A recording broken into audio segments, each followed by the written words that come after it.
ইতিমধ্যে মই শিৱসাগৰত আমাৰ জিলাৰ দুয়োগৰাকী জ্যেষ্ঠ বিধায়ক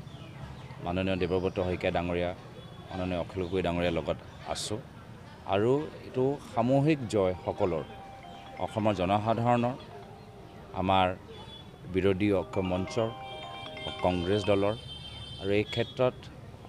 যিমানে আমাক সহায় কৰিছে মই সবকে ধন্যবাদ কৃতজ্ঞতা জ্ঞাপন কৰিছোঁ আৰু ভাৰতবৰ্ষৰ ভিতৰতো যদি আপোনালোকে দেখা পায়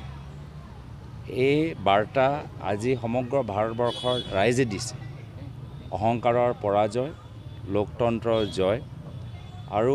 ইতিমধ্যে আমাৰ গোটেই আমাৰ ৰিজাল্ট স্পষ্ট হোৱা নাই গধূলিলৈকে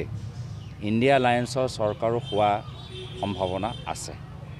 আৰু সেই কাৰণে অলপ দিন আগতে যে এক্সিট পোল লৈ বহুত চৰ্চা চলি আছে এই চৰ্চাটো ৰাহুল গান্ধী ডাঙৰীয়াই একেদিনে বন্ধ কৰিলে যেতিয়া তেওঁ ক'লে যে এইটো মোদী পোল আজি এক্সিট পোলৰ এজেন্সিবোৰ যিমানবোৰ আছে বিভিন্ন মিডিয়া চেনেল